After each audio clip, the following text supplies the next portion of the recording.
13h41 sur Europe 1. Le sujet que je voulais aborder avec vous, il concerne désormais Bruno Retailleau, qui est donc favorable à l'interdiction du voile pour les accompagnatrices lors des sorties scolaires.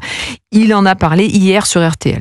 Je pense qu'il faut lutter pied à pied, notamment sur tout ce qui constitue notre identité culturelle républicaine, la laïcité. Il faut être absolument intransigeant. Et donc pas de mère de famille accompagnatrice voilée?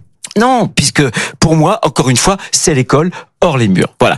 Et ça, pour moi, c'est un principe qui est un principe fondamental.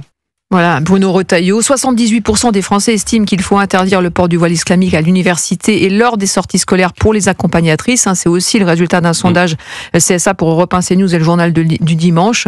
Nathan Dever, il dit c'est le terreau justement du terrorisme. Oui, en tout cas, ça incarne ce qu'on disait tout à l'heure sur la victoire des idées de Jean-Marie Le Pen. Je suis pas sûr que Bruno Retailleau ait attendu Jean-Marie Le Pen. Bien sûr, ça, mais les 78% des Français. Il parle d'islamisme politique. Non, aussi. mais il faut faire une distinction, encore une fois, qui est centrale. L'islamisme, c'est une idéologie. C'est une idéologie fasciste, ou en tout cas qu'on peut assimiler au fasciste et qui est aussi dangereuse que le fascisme l'était au XXe siècle et qui a des origines fascistes, puisque quand les frères musulmans ont été fondés au début du XXe siècle, c'était en parallélisme avec les mouvements fascistes qui naissaient en Europe. Et il est vrai que les frères musulmans ne sont pas assez combattus comme tels, c'est-à-dire comme des fascistes ou comme des néo-fascistes. Ça, c'est une vérité. Les pratiques religieuses, ça n'a rien à voir. Une femme peut porter un voile. Vous savez d'ailleurs que ça existait dans l'histoire des 3 religions. On trouve dans Saint Paul un texte qui dit que les femmes doivent se voiler, que les femmes juives religieuses, elles sont voilées, en tout cas elles se couvrent les cheveux à partir du moment où elles sont mariées, et que les femmes musulmanes qui sont, en tout cas qui sont orthopraxes, elles peuvent se voiler. Moi j'enseigne à l'université, en tout cas pas cette année, je suis en disponibilité, mais voilà, je peux vous le dire, c'est pas un sujet.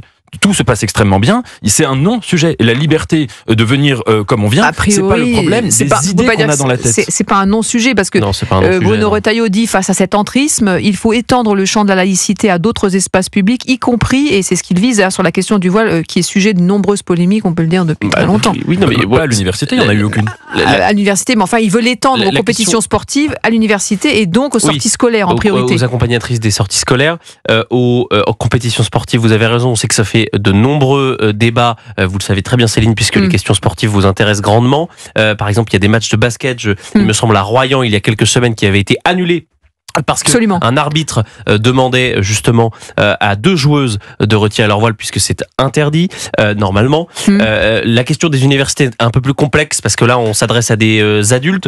Moi de toute manière sur cette question-là je suis très opposé au port du voile dans l'espace public en général. Il dit c'est l'école hors les murs en fait. Oui. C'est l'argument en disant la loi 2004 concerne l'école dans les murs mais l'extension hors les murs ce sont justement les sorties scolaires. Oui parce que moi je pense que Nathan parlait des frères musulmans. Le problème c'est qu'aujourd'hui, ce voile-là est utilisé par ceux qui voudraient mettre une pression maximale islamiste dans toute notre société, pas seulement dans les universités, pas seulement dans les écoles, mais on voit bien qu'aujourd'hui le voile est une arme. Moi je rentre pas dans le sujet de les femmes musulmanes ne portent le voile par obligation, ça je n'y ai jamais cru et je n'y croirais sans doute jamais. Moi c'est que dans ma société, je n'ai pas envie d'une société où le voile devient la norme, où le voile est de plus en plus présent, parce que je considère que ça va à l'encontre de toutes les valeurs françaises, de la culture française, pas forcément des valeurs de la République, mais des valeurs françaises. C'est-à-dire que le voile c'est une nouveauté dans notre société.